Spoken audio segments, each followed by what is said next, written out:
Hello everyone, welcome to global online. This is Ankita Sood and students, आज इस session में हम मध्य प्रदेश सेट 2018 में पूछे गए कंप्लीट पेपर वन का सॉल्यूशन आपके लिए लेकर आए हैं। सो लास्ट वीडियो में हमने पेपर वन के फर्स्ट 25 क्वेश्चंस को डिटेल में डिस्कस किया था एंड आप सभी के रिक्वेस्ट पर रिमेनिंग 25 क्वेश्चंस आज इस सेशन में मैं कवर करने वाली हूँ। तो आप सभी स्टूडेंट्स इस वीडियो में एंड तक बने रहिएगा, क्योंकि ये क्वेश्चन सीरीज आपको मदद करेगी ये जानने में कि किस तरीके से क्वेश्चंस पूछे जाते हैं एंड क्या उसका डिफिकल्टी लेवल होता है। इसी के साथ सेशन को स्टार्ट करने से पहले आपको बता देना चाहती हूँ कि इस एग्जाम के लिए अभी सिर्फ 1 मंथ का समय बाकी है एंड इस समय में भी आप इस एग्जाम को इजीली क्वालिफाई कर सकते हो। सो इसकी प्रिपरेशन के लिए फुल सिलेबस टेस्ट सीरीज हम लेकर आए हैं फॉर पेपर वन। आप सभी को पता होगा पेपर वन सभी के लिए कॉमन होता है, जिसमें कि टोटल 10 यूनिट्स होती हैं। सो इन 10 यूनिट्स में आपको 40 से भी ज्यादा टेस्ट हम प्रोवाइड कराते हैं, जो कि इंग्लिश एंड हिंदी दोनों ही लैंग्वेजेस में अवेलेबल है। इसमें से आपको एज इट इज क्वेश्चंस देखने को मिलेंगे एंड इसके साथ ही मैं आपको 100% श्योरिटी देती हूँ कि इसके अलावा आपको कहीं से भी कुछ भी पढ़ने की जरूरत नहीं रहेगी।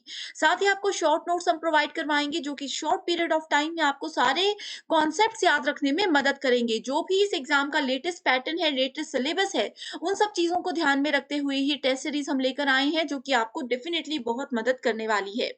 सो स्क्रीन पर दिए गए किसी भी एक नंबर पर कांटेक्ट करके आप लोग इसको ज्वाइन कर सकते हो एंड इसके लिए आपको सिर्फ एक ही बार फीस पे करनी है, वो भी सिर्फ 999। इसके साथ ही फ्री वीडियोस के एक्सेस के लिए आप लोग ग्लोबल ऑनलाइन ऐप को डाउनलोड कर सकते हो। ऐप डाउनलोड करने के बाद आपको स्टोर सेक्शन पर जाना है।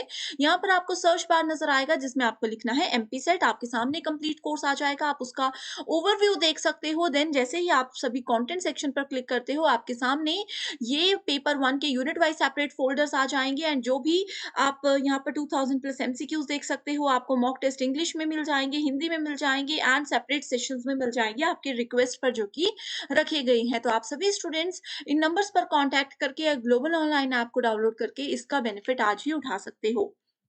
इसी के साथ बढ़ते हैं नेक्स्ट क्वेश्चन की ओर, जो कि है आईसीटी यूनिट में से पूछा गया।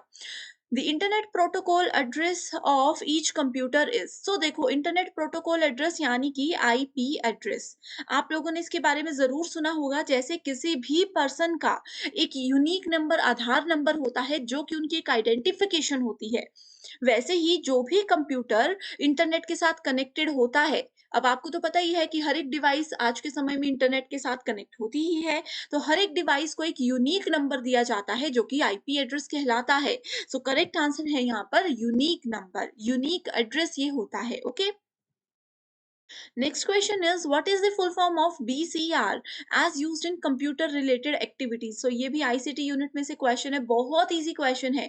BCR की फुल फॉर्म पूछी गई है। सो स्टूडेंट्स, इसकी फुल फॉर्म होती है बार कोड रीडर। अब देखो, आप लोगों ने शायद ये नहीं सुना होगा, आपको ऐसा लग रहा है, लेकिन एक एग्जाम्पल मैं बताऊंगी तो आपको क्लियर हो जाएगा। आपने ये वाला कोड तो जरूर देखा होगा। आप कुछ भी खरीदो, आप चाहे एक कोई 10 रुपए की पेन खरीदो या फिर आप बड़ी सी कोई 100 रुपए की चॉकलेट ही खरीद लो, कुछ भी प्रोडक्ट आप खरीदते हो मार्केट से, सो उसमें ये कोड बना होता है। एंड जब आप लोग कभी किसी मॉल में जाते हो या फिर किसी भी शॉप पर जाते हो, बड़ी सी शॉप पर, वहां पर बिल जो बनाया जाता है वो इस कोड को इस मशीन से स्कैन करके बनाया जाता है। ठीक है, सो ये वाली जो मशीन है, इसको बोला जाता है बार कोड रीडर, और ये जो कोड होता है इसको बोला जाता है बार कोड। ओके, इससे क्या होता है, इसमें सारी डिटेल्स हाइड की होती हैं उस प्रोडक्ट के बारे में, जो कि आप लोग इस मशीन से रीड कर सकते हो। राइट, अगर आपने ये देखा है तो जरूर मुझे बताइए। Next question is which of the following is not an example of storage devices। so storage devices पर एक separate वीडियो मैं जल्दी से जल्दी आपके लिए लेकर आने वाली हूँ, ये बहुत इंपॉर्टेंट है। स्टोरेज डिवाइसेस, देखो सीडी है, सीडी एक स्टोरेज डिवाइस है जिसके अंदर हम लोग सॉन्ग्स, मूवीज या कोई भी फोटो वीडियोस को स्टोर कर सकते हैं। सेम डीवीडी भी होती है, हार्ड डिस्क में भी ऐसा ही होता है। सो करेक्ट आंसर है यहाँ पर लूप पैटर्न। सो ये किसी भी तरह का स्टोरेज के लिए यूज नहीं होता। अब यहाँ पर मैं आप लोगों को एक होमवर्क क्वेश्चन दे रही हूँ। ये होमवर्क क्वेश्चन आपकी तैयारी में मदद करेगा एंड एग्जाम में जरूर देखने को मिलेगा। होमवर्क क्वेश्चन ये है कि फुल फॉर्म बताइए मुझे सीडी की और डीवीडी की। अगर आपको आंसर आता है तो बहुत अच्छी बात है, अगर नहीं आता है तो चाहे आप लोग गूगल पे सर्च कीजिए आंसर को और फिर मुझे कमेंट करके बताइए। इससे क्या फ़ायदा होगा, इससे बाकी स्टूडेंट्स को भी आप मदद कर रहे हो एंड एग्ज़ाम में क्वेश्चन आएगा तो आप लोगों को याद रहेगा कि हमने उस चीज़ को टाइप किया था कमेंट में, तो बहुत हेल्प आप लोगों की हो जाएगी, okay? Next is what is Norton? So Norton क्या है? आप सभी ने कंप्यूटर यूज़ किया है, मोबाइल यूज़ किया है, तो आप लोगों ने वायरस का नाम भी सुना होगा। वायरस क्या होता है? कोई भी अनवांटेड फाइल्स अगर हमारे लैपटॉप, हमारे मोबाइल में आ जाती हैं, तो उसको वायरस बोला जाता है एंड वायरस को रिमूव करने के लिए या फिर उसको हमारे कंप्यूटर में अंदर एंटर होने से रोकने के लिए यूज़ होता है एंटीवायरस एंड एंटीवायरस का नाम है नॉर्टन। ठीक है? आप समझ सकते हो कि ये एक एंटीवायरस का एक ब्रांड है, एक टाइप है, ओके? नाम होता है ये नॉर्टन एंटीवायरस, ओके? सो आप लोगों के लिए देखो स्टूडेंट्स यहाँ पर मैं होल्ड पर रख रही हूँ आईसीटी में एक इनपुट आउटपुट डिवाइसेस पे आप पे वीडियो लेकर आनी है, एक मेमोरी पे आप लोगों के लिए मैं वीडियो लेकर आने वाली हूँ और एक आप लोगों के लिए एंटीवायरस एंड वायरस पे सेपरेट वीडियो आएगी। तो इसके अलावा भी कोई टॉपिक अगर आपको लगता है कि मुझसे अभी तक मिस हो चुके हैं, आप मुझे बता दीजिए, मैं जल्दी से जल्दी वो सेशंस आपके लिए लेकर आऊँगी। इसके अलावा नेक्स्ट क्वेश्चन है how internet banking can be accessed through. So internet banking को कैसे हम यूज कर सकते हैं? आप सभी ने देखा है आजकल ऑनलाइन हम लोग गूगल पे यूज करते हैं या फिर ऑनलाइन घर पर बैठे ही बैंक के बेनिफिट्स उठा सकते हैं, तो वो कैसे होता है? मोबाइल में यूज कर सकते हो अगर आपके मोबाइल में इंटरनेट है, लैपटॉप में यूज कर सकते हो विद इंटरनेट फैसिलिटी, कंप्यूटर में भी यूज कर सकते हो with internet facility. So correct answer है ऑप्शन नंबर डी। बहुत इजी क्वेश्चंस हैं, आप लोगों को देखो यहाँ पर कितना लेवल इसका क्या है, आपको क्लियर आइडिया हो रहा होगा। Next is which of the following is not an input device. So input devices क्या होती हैं? कंप्यूटर के अंदर किसी भी डिवाइस की मदद से अगर हम लोग डेटा या इंफॉर्मेशन को एंटर करते हैं, सो उसमें हमें मदद करती हैं इनपुट डिवाइसेस। ठीक है? सो माइक्रोफोन क्या करते हैं? माइक्रोफोन आवाज हमें अपनी बाहर की आवाज कंप्यूटर या मोबाइल के अंदर एंटर करने में मदद करता है। कीबोर्ड क्या करता है? कीबोर्ड में जो बटन्स होते हैं उसको अगर प्रेस करेंगे तो वो सारा डेटा कंप्यूटर के अंदर डालने में हमें मदद करता है। ठीक है? Mozilla Firefox and mouse. Mouse क्या करता है? माउस आप चलाओगे, किसी भी फ़ोल्डर के अंदर क्लिक करोगे तो आप लोग उस फ़ोल्डर को ओपन कर सकते हो। तो ऑप्शन नंबर ए, बी और डी ये तीनों इनपुट डिवाइसेज़ हैं। इसमें पूछा गया है नॉट। सो नॉट में आ गया मोज़िला फायरफॉक्स, ये क्या है? आउटपुट डिवाइस भी ये नहीं है। मोज़िला फायरफॉक्स क्या है? ये आप लोगों के पास एक वेब ब्राउज़र है। ठीक है? मोज़िला फायरफॉक्स हो गया, आप लोग गूगल क्रोम यूज़ करते हो अपने मोबाइल फ़ोन में भी, ठीक है? इसके अलावा आप लोग इंटरनेट एक्सप्लोरर को यूज़ करते हो। ये सब क्या है? वेब ब्राउज़र है, इस पे भी एक सेपरेट वीडियो मैं कल ही आपके लिए लेकर आऊँगी, okay? Next question is next question पे जाने से पहले आपको बता देती हूँ कि पेपर 1 के साथ-साथ पेपर 2 पर भी आपको ध्यान देना ज़रूरी है। सो इसमें क्या पैटर्न है, क्या डिफ़िकल्टी लेवल है लेटेस्ट, उन सब चीज़ों को ध्यान में रखते हुए पेपर 2 के टोटल 10 यूनिट्स के नोट्स एंड एमसीक्यू सीरीज़ हमने आपके लिए लाए हैं। इन एमसीक्यूज़ में आपको सभी previous year questions, most expected questions and most repeated questions मिल जाएँगे, जो कि आपको एग्ज़ाम क्वालीफाई करने में मदद करेंगे। सो स्क्रीन पर दिए गए किसी भी एक सब्जेक्ट को आप देख सकते हो, जो भी आपका पेपर 2 का सब्जेक्ट है एंड इन नंबर्स पर व्हाट्सएप की मदद से कांटेक्ट कर सकते हो। इसके लिए आपको फीस देनी है सिर्फ 1280 रुपीज़ एंड ये स्टडी मटेरियल इस एग्जाम को क्वालीफाई करने के बाद इंटरव्यू को क्वालीफाई करने में भी आपको मदद करेगा एंड इसके अलावा अगर नेट एग्जामिनेशन की भी आप फ्यूचर में तैयारी करना चाहते हो तो उसके लिए भी आपको बहुत मदद करेगा। इसी के साथ नेक्स्ट क्वेश्चन है the National Disaster Management Authority functions under which union ministry. So राष्ट्रीय आपदा प्रबंधन प्राधिकरण केंद्र जो है वो किस मंत्रालय के अंदर काम करता है? ये करता है आपका होम अफेयर्स के अंदर काम। सो जितने भी मिनिस्ट्री हैं, आपको ये पढ़कर जाना है कि कौन-कौन सी मिनिस्ट्री किसके अंदर आती है एंड क्या-क्या उनकी रिस्पॉन्सिबिलिटीज होती हैं। Next question is at this juncture the development and environment have become what, they have become opposite to each other. देखो ऑपोजिट क्यों उसको बोला गया है, अगर हम लोग कंट्री की या फिर किसी पर्टिकुलर एरिया की डेवलपमेंट कर रहे हैं तो उसके लिए हमें एनवायरमेंट को नुकसान पहुंचाना पड़ रहा है।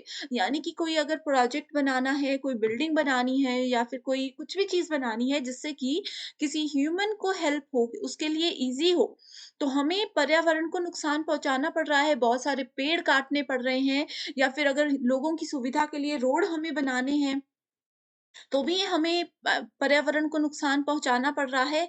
तो वो सब चीज़ें क्या हैं, ये ऑपोज़िट हैं एक-दूसरे के। एंड वहीं अगर हम लोग पर्यावरण को बचाने लगेंगे तो ह्यूमन को जो है बेनिफिट्स नहीं मिल पाएँगे। Next is result of deforestation is, so जो पेड़ों के कटान होते हैं उसका क्या परिणाम है? सो उसका परिणाम होता है डिस्टर्बेंस ऑफ नेचुरल बैलेंस, यानी कि जो, देखो आप लोगों को पता है कि आज के समय में मौसम में कितने ज्यादा उतार चढ़ाव आते रहते हैं, है ना। सो पेड़ कट रहे हैं जिसकी वजह से बारिश कम हो रही है, हमारे पर्यावरण को नुकसान हो रहा है। सो नेचुरल बैलेंस जो होता है उसमें डिस्टर्बेंस होती है, उसका संतुलन बिगड़ जाता है। एक्सटिंक्शन ऑफ मेडिसिनल प्लांट्स, यानी कि जो भी मेडिसिन, जो औषधि वाले प्लांट्स होते हैं, जिससे जड़ी बूटियां होती हैं, जिससे बहुत सारी बीमारियों को पहले के जमाने में ठीक किया जाता था, वो भी कट रहे हैं जब हम पेड़ काट रहे हैं या वनों को काट रहे हैं। रेन साइकिल बिकम्स इरेगुलर, आप लोगों को पता है कि बारिश जो गड़बड़ होती है कि किसी भी समय बारिश हो जाती है, कभी भी तेज गर्मी आ जाती है, ये सब किसकी वजह से है? डिफॉरेस्टेशन की वजह से है। सो correct answer is option number D, that is all of the above. Students, अगर आपको ये सीरीज पसंद आ रही है एंड आप और भी क्वेश्चन सीरीज मुझसे चाहते हो कि मैं सॉल्व करके लेकर आऊं ताकि आपके कॉन्सेप्ट्स भी क्लियर हो जाएं, तो मुझे कमेंट कर दीजिए, या पर्टिकुलर टॉपिक पर आपकी कोई डिमांड है तो भी मुझे जरूर बताइए, मैं आपकी डेफिनेटली हेल्प करूंगी। Next is environmental management is related with what. So environment को यानी कि पर्यावरण का प्रबंधन किस चीज से संबंधित है? सो ये प्रिजर्वेशन और कंजर्वेशन, यानी कि संचयीकरण और संरक्षण दोनों से ही जुड़ा हुआ होता है। अगला क्वेश्चन है, विच one of the following is not a natural hazard. Natural hazard मतलब प्राकृतिक आपदा कौन सी नहीं है? अर्थक्वेक, भूकंप प्राकृतिक आपदा है, सुनामी भी एक प्राकृतिक आपदा है, उसके अलावा फ्लैश फ्लड, आकस्मिक बाढ़ जो होती है वो भी एक प्राकृतिक आपदा आपदा है। न्यूक्लियर एक्सीडेंट्स जो हैं ये प्राकृतिक नहीं होती है, ये मानव निर्मित होती है। Next question is, according to revised grading pattern of NAAC the highest grade is what. So इसके आंसर पे जाने से पहले मैं आपको ये भी बता देना चाहती हूँ कि नेचुरल हज़ार्ड्स कौन-कौन से हैं उसकी लिस्ट आपने याद रखनी है, ठीक है? इसके अलावा जैसे इस बार देखो भूकंप आया, आप लोगों को पता होगा लेटेस्ट न्यूज़ कितना ज़्यादा अर्थक्वेक आया था। अर्थक्वेक का क्या रीज़न हो सकता है, ठीक है? क्या-क्या इसके कारण हो सकते हैं, ये सब एग्ज़ाम में पूछा जा सकता है। इसके अलावा आप लोगों से सोलर एनर्जी, ये बहुत इम्पोर्टेंट टॉपिक है, इसको आप लोग ज़रूर पढ़ कर जाइएगा। सो highest grade A plus plus कर दी गई है नैक के द्वारा। नैक की फुल फॉर्म क्या है? एग्जाम में पूछा जा सकता है। मैं नहीं बताऊंगी, ये भी आपके लिए होमवर्क है जो कि आप मुझे कमेंट करके बताओगे, वहां पर ही मैं आपको बताऊंगी कि आपका सही है आंसर या गलत है। नैक की फुल फॉर्म।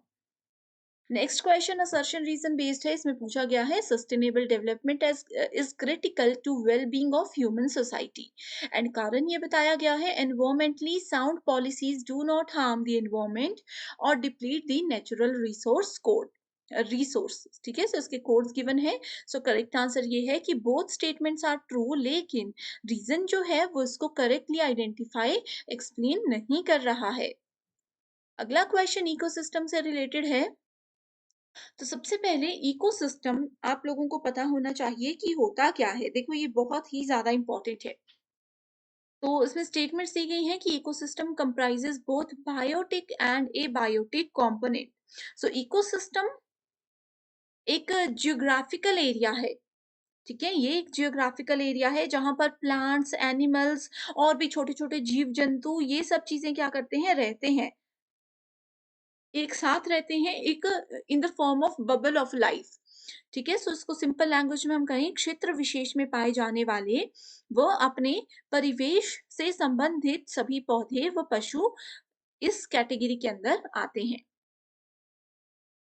सो इसमें डायरेक्टली आंसर पे जाते हैं, that is 1 and 2। Ecosystem comprises biotic and abiotic component and solar radiation is the main driving force of ecosystem.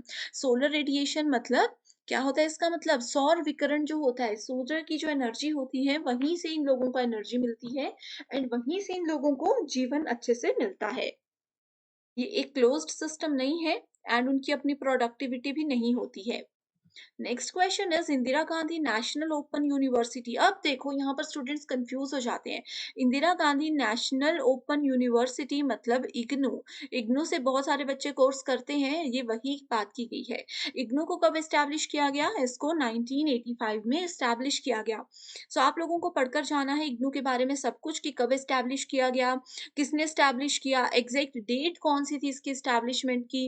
इसके अलावा इग्नू की क्या क्या रोल्स एंड रिस्पॉन्सिबिलिटीज होती हैं, इग्नू के लेटेस्ट चेयरमैन या फिर लेटेस्ट अथॉरिटी, हायर अथॉरिटी कौन कौन सी है। ठीक है, ये सब आपने पढ़कर जाना है, एग्जाम में आएगा। Next is teacher working for the rehabilitation of disabled children must register themselves with what, they must register themselves with RCI। Next question is the Indian Institute of Advanced Studies situated in, it is situated in Shimla, that is in Himachal Pradesh। Next question is the regulatory body for distance education in India is, so regulatory body जो कि distance education India में करवाती है वो है UGC. UGC की full form क्या है, यूनिवर्सिटी ग्रांट कमीशन। सो ये यूजीसी, सीबीएसई, आईसी, एआईसीटीई, इनकी आपको रोल्स, रिस्पॉन्सिबिलिटी, फुल फॉर्म सब कुछ पता होनी चाहिए। ठीक है, एग्जाम में जो ऑप्शंस होते हैं ना उनमें थोड़ी थोड़ी सी डेफिनेशंस में फर्क होता है, तो आप लोग कंफ्यूज हो सकते हो। सो इसलिए अच्छे से इन चीजों को क्लियर करके जाइएगा। जैसे कि अगर हम बात करें, यूजीसी डिस्टेंस एजुकेशन में भी हमें हेल्प करता है इग्नू के साथ मिलके। सीबीएसई क्या करता है, ये हमें स्कूल एजुकेशन में प्रोवाइड कराता है, एनसीईआरटी भी इसके लिए रिस्पॉन्सिबल है। AICTE all India council for technical education इसकी फुल फॉर्म होती है। ये जितने भी टेक्निकल कोर्सेज हैं जैसे कि इंजीनियरिंग कोर्सेज होते हैं, ये सब चीजें होती हैं, उसमें हमें मदद करता है, उसका पूरा करिकुलम सेट करना, सिलेबस सेट करना, ध्यान रखना हर एक चीज का, ये एआईसीटीई की रिस्पॉन्सिबिलिटी होती है। Next question is who was the first chairman of UGC. देखो मैंने आप लोगों को बताया था ना कि यूजीसी की फुल फॉर्म पता होनी चाहिए, वैसे मैंने आपको बताया इग्नू के फर्स्ट चेयरमैन, करंट चेयरमैन कौन है, कब शुरू हुआ, ये पता होना चाहिए। तो देखो ऐसे क्वेश्चंस एग्जाम में आते हैं। So first chairman was professor S S Bhatnagar. ये क्वेश्चन यूजीसी नेट में बहुत पहले पूछा गया था, आई थिंक 2016-17 में पूछा गया था और 18 में इधर पूछा गया। तो बहुत बार ऐसा होता है कि नेट एग्जाम के प्रीवियस ईयर क्वेश्चंस यहाँ पर पूछे जाते हैं, बेसिक लेकिन एडवांस नहीं। ओके, नेक्स्ट क्वेश्चन है आपका डेटा इंटरप्रिटेशन में से, 4 स्टूडेंट्स के यहाँ पर टेबल में दिया गया है OPQR एंड 4 सब्जेक्ट्स दिए गए हैं 1 2 3 4। ठीक है, इसके बेस पे क्वेश्चन ये दिया गया है। ए स्टार का मतलब है एब्सेंट, जैसे कि ये पेपर सब्जेक्ट में, सब्जेक्ट 2 में क्यू जो है एब्सेंट था, सब्जेक्ट 4 में ये वाला स्टूडेंट एब्सेंट था, इस तरीके से। Which student has got 60 to 65% in the total of attempted paper. तो देखो 60 और 65% के बीच में किन्होंने स्कोर किया है। अब इसमें आपको कैलकुलेशन करनी ही नहीं है, ये इतना बेसिक क्वेश्चन है कि आप लोग डायरेक्टली इसको देख करके बता सकते हो। ठीक है, वो कैसे, अब देखो ओवरऑल अगर आप पहले ओ के जितना भी स्कोर है उसको कैलकुलेट करो। देखो मैक्सिमम स्कोर 60 से ऊपर हो जाएगा जब हम इसको कैलकुलेट करेंगे। ठीक है, उसके बाद यहाँ पर अगर देखोगे स्कोर बहुत कम है, 60 और 65 के आसपास नहीं होगा। यहाँ पर 60-65 के आसपास हो सकता है, लेकिन बीच में एक एब्सेंट मार्क है एंड लास्ट वाले में भी देखो एक एब्सेंट मार्क है, लेकिन फिर भी ये 60 से 65 के बीच में हो सकता है। तो ओवरऑल देख कर ही आपको पता चल रहा है कि हाईएस्ट वैल्यूज कहाँ पर है, हाईएस्ट वैल्यूज ओ में है। तो 60 से लेकर के 65% स्कोर किन्होंने किया है, ओ ने किया है। Next question is which student has got minimum average marks. So minimum average marks किन्होंने लिए हैं ये भी आपने देखना है, इसके लिए आपको सबको प्लस करना है। इनको अगर सबको प्लस करोगे तो आपको आ जाएगा 241, इसको अगर प्लस करोगे तो फटाफट से कैलकुलेट कर लीजिए, ये आ जाएगा 99। नेक्स्ट आ जाएगा 210 और लास्ट आ जाएगा आपके पास 216, ठीक है। सो देखो मिनिमम किसका है, मिनिमम है यहाँ पर पी का score, that is 99। So correct answer is option number 2। बहुत इजी क्वेश्चन है। Next question again DI based है, लेकिन यहाँ पर आपके टेबल की जगह पाई चार्ट दिया गया है। So, इसमें देखो पाई चार्ट में एक चीज ध्यान रखिएगा कि ओवरऑल देखो किसी भी सर्कल में ओवरऑल डिग्री में बात की जाती है। सो किसी भी सर्कल की डिग्री 360 होती है, तो ये आपको याद रखना है। What is the percentage of expenditure on education education out of total monthly expenditure. So अब देखो इस क्वेश्चन में टोटल कितना है, टोटल मंथली एक्सपेंडिचर बोला है। सो टोटल एक्सपेंडिचर है इनका 360, राइट। एंड यहाँ पर पूछा गया है percentage on education. So education में है 90%। सो परसेंट में है लेकिन ये डिग्री में है, तो इसको कैसे कैलकुलेट किया जाएगा, इसको आप करोगे 90 बाय 360 इंटू 100। सो जब आप लोग इसको पूरा कैलकुलेट करोगे तो रिजल्ट आ जाएगा 25%। So correct answer is option number C. Okay, next question is if expenditure on food is 1500 then what will be the expenditure on cloth? So देखो फूड यहाँ पर 170% बताया गया है एंड ये बोला है कि इसमें टोटल 1500 है, ठीक है। सो वैसे ही क्लोथ में बताना है, तो 170 का 1500 बनता है, तो 70 का हम कितना एक्सपेक्ट कर सकते हैं, ये अप्रोक्सीमेटली आप लोगों का 500 बनता, लेकिन 500 कोई भी ऑप्शन नहीं है। सो करेक्ट आंसर आ जाएगा नन ऑफ दीज। सो इसमें आपको देखो कुछ भी कैलकुलेशन नहीं करनी पड़ी, बस लॉजिक लगाना था, बिना पेन उठाए भी आप इनको सॉल्व कर सकते थे। Next question is most of the guitarist are beard males. देखो जो गिटार बजाने वाले लोग होते हैं वो दाढ़ी वाले मर्द होते हैं, ये इसमें कहा गया है, ठीक है। इफ ए रिप्रेजेंट मेल, ठीक है, अगर ए बोलता है कि मेल है, बी बताता है कि बियर्ड वाले मेल है यानी कि दाढ़ी वाला पुरुष है,